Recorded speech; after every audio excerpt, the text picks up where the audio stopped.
Praise the Lord. जय मसीह की. Welcome to walking on water Wednesday's.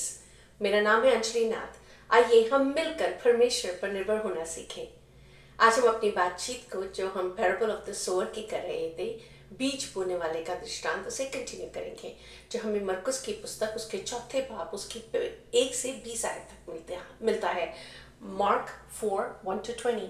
A.W. Tozer says, the greatest enemy of the life of faith today is not persecution, but distraction.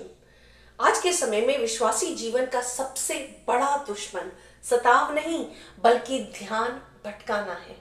सो अपने नजरों को, अपने मन को चौकस रखो.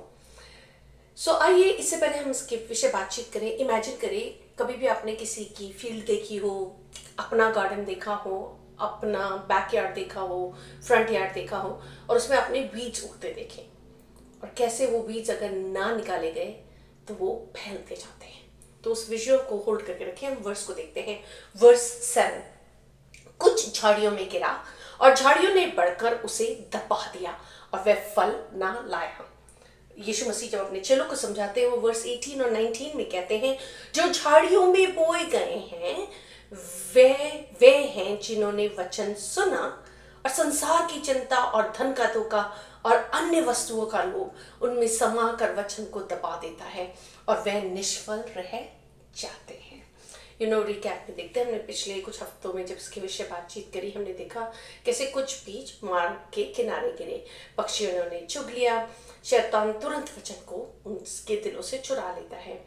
कमी बीज में नहीं है, मिट्टी में है, हमारे हृदय की मिट्टी में है, और हम अलाउ करते हैं उसे निष्फल होने के लिए, और माली की रखवाली पे डिपेंड करता है. फिर हमने देखा कुछ पथरीली भूमि पर गिरा जो जड़ ना पकड़ सका, तेजी से बढ़ने की कोशिश ना करे. कभी कभी जब मुसीबतें आती हैं, हम किसी डार्क टाइम से गुजरते हैं, एट द एंड अगर हम अपनी हिम्मत को, अपने विश्वास को ना खोएं, तो जब हम परमेश्वर के हाथ को जो अनुग्रह से भरा हुआ है देखते हैं, देन हम फेथ में स्ट्रॉन्गर होते जाते हैं. सो अगर हम मुसीबतों को, अपने विश्वास को मिटाने का अनुमति देंगे, देन हम परमेश्वर में नहीं बढ़ पाएंगे. और देन हम अब बातचीत करेंगे बहुत वीड्स जो परमेश्वर में गहराई से हमें उतरने से रोकती है. एंड अगर आप अपने आज के टाइम में देखें, एटलीस्ट मैं अपने लाइफ टाइम में देख सकती हूँ. I remember early in the school days हम कंप्यूटर के बारे में सीखना ही शुरू कर रहे थे. वो कीबोर्ड्स होते थे जो ठक ठक ठक ठक करके बोलते थे. एंड आज हम देखिए फेस टाइम से लेकर सब कुछ हम चलते फिरते अब AI रोबोट्स को लेकर आ रहा है. Times have changed drastically, right. हम टेप पे गाने सुनते थे, जाके खरीद के लाते थे टेप्स और उसे इकट्ठा करके रखते थे. आई रिमेंबर मैं जब अर्नेस्ट मॉल के म्यूजिक को सुनती थी, थिंग्स हैव चेंज्ड. अब उन्हीं को जब मैं स्पॉटिफाई पे सुनती हूँ, takes me back in time. So हम इसी समय में देख रहे हैं. ऑफ कोर्स इसके बहुत बेनिफिट्स हैं, बट आप खुद देखते हैं ना कि इसके कितने और चैलेंजेस भी हमारे जीवन में आते जा रहे हैं, राइट. ये बोलने के लिए हमारे को टाइम सेव करता है, राइट. अगर हमें कहीं जाना है तो हम GPS में को लेके नहीं चलते हैं, हमारा फ़ोन ही GPS बन गया है. So it saves time, yes. But आपने कभी ये नोटिस करा, आप कर कुछ और रहे होते हैं, आप फ़ोन किसी और रीज़न के लिए खोलते हैं, और कुछ समय के बाद ये भी भूल जाते हैं कि आपने फ़ोन किस चीज़ के लिए खोला था, राइट. इतना डिस्ट्रैक्शन से हम रियल लाइफ में अब सराउंड हो गए हैं, thanks to the digital world.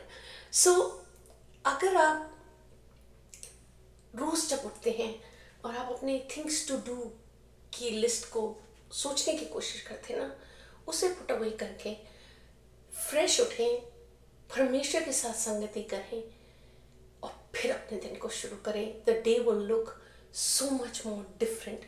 और इन द पीस जो आप उस दिन में लेके शुरू करेंगे, बहुत फर्क पड़ता है। हम चिंताओं को, परेशानियों को, पैसे के लोभ को, चीज़ों की चाहत को, सोशल मीडिया को इतनी इम्पोर्टेंस देते हैं, which is not, anything is not bad, नौकरी is not bad, nothing is bad. पर जब वो परमेश्वर की जगह हमारे जीवन में ले लेती है ना, कि हम इतना थका देते हैं अपने आप को कि हम थोड़ा सा जल्दी नहीं उठ पाते नेक्स्ट डे के लिए, कि पहले हम अपना समय परमेश्वर के साथ शुरू कर सकें।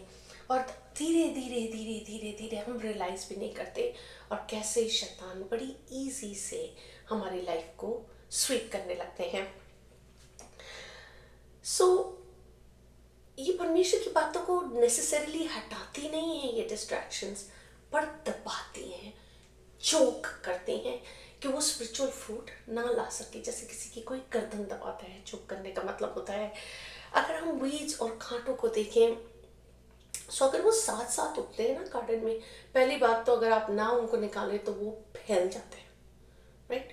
जस्ट लाइक हमारी डिस्ट्रैक्शंस है, अगर हम उनको अनुमति देते हैं तो हमारे समय को धीरे धीरे करके पूरी रीति से खाने लगते हैं।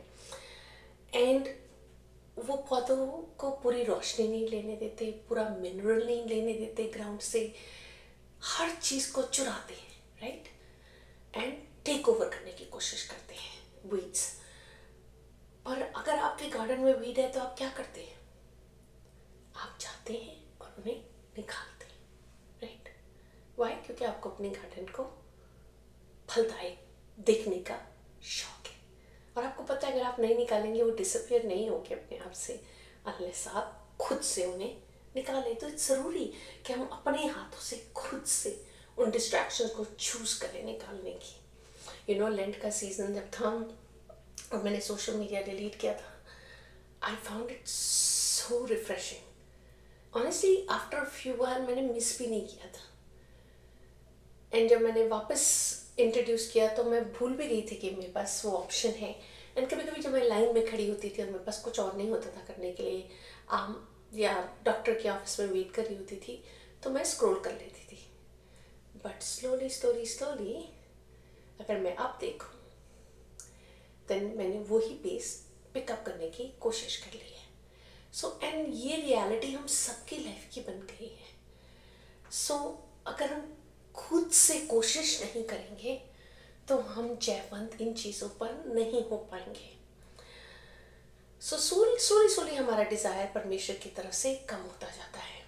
अगर आप रियल लव के विषय बात करें, राइट, तो अगर हम किसी को बहुत प्यार करते हैं, राइट, चलो हमारी स्पाउस है, चाहे वो हमारा किसी के साथ रिश्ता है, जो भी हमारे बच्चे हैं, कोई भी है, जैसे हम बेहद प्यार करते हैं, या हमारे माँ बाप हो, तो हम क्या करते हैं? हम उनके साथ समय बिताते हैं, करेक्ट। हम वो चीज़ें करते हैं जो उनको अच्छी लगती है, right. This is how we show love. Obedience के लिए समय चाहिए होता है। अगर आप परमेश्वर के वचन को उतरने देंगे तभी तो आप बांट पाएंगे गॉस्पेल को, right. It's important. Apple tree को अगर आप देखें तो उसमें और एप्पल लगनी चाहिए, राइट, तभी उसको फलवंत बोलते हैं। प्रॉब्लम्स नीड टू रिप्लेस, हमें अपने जीवन की प्रॉब्लम्स को प्रॉमिसेस से रिप्लेस करना है। जो भी हमारे जीवन में कठिनाइयाँ हैं, वरीज हैं, हमें उन्हें परमेश्वर के वादों से रिप्लेस करना है। और it's such a automatic cycle, ये अपने से होने लगेगा हमारे जीवन में। हम ट्रांसफॉर्म होने लगेंगे यीशु मसीह में, एंड यही यीशु मसीह का गोल है, पर हमें अलाउ करना है। अगर हम अलाउ नहीं करेंगे और उन डिस्ट्रैक्शंस को निकालने की कोशिश नहीं करेंगे तो ये नहीं हो पाएगा। A heart full of the world has little for the world. Little for the word, sorry. A heart full of world, दुनिया से भरी हुई बातों का जो हृदय होता है उसमें जगह नहीं होती, रूम नहीं होता परमेश्वर के वचन के लिए। जो थॉर्न्स होते हैं ना हमारे जीवन में, कांटे होते हैं, सिंफुल बिहेवियर होते हैं, जो हार्मफुल होते हैं, वो सडनली हमारे लिए मोर इम्पोर्टेंट होने लगते हैं देन गॉड।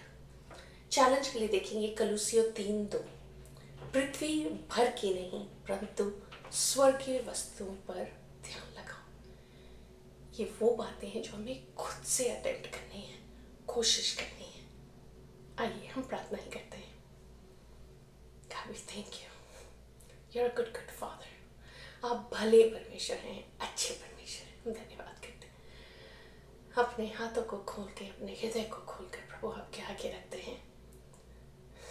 ना तो बल से, ना तो शक्ति से, पर तेरी आत्मा के द्वारा ये हो पाएगा। सो पवित्र आत्मा, हम आपको निमंत्रण देते हैं कि आप अपने लोगों को वो माइंडसेट दीजिए जो कोशिश करे, जब वो डिस्ट्रैक्शंस में जा रहे हो तो वो माइंडफुली होली स्पिरिट आप उनको रिमाइंड करें कि ये नहीं, ये चुनो। वरीज नहीं, परमेश्वर का वर्ड चुनो। तो पवित्र आत्मा, आपको हम निमंत्रण देते हैं हमारे जीवन में आए और टेक ओवर करें और हमारी मदद करें। हम अपने आप से अगर ना ही कर पा रहे हैं तो प्रभु आपकी आत्मा के द्वारा कर सकें। हर चीज़ में, हर बात में आपको धन्यवाद देते हुए आदर महिमा से जलाल केवल आपको मिले। यीशु के नाम में मांगते हैं, सुना ध्यान से ग्रहण करें। आमीन। God bless you. Stay blessed, stay safe.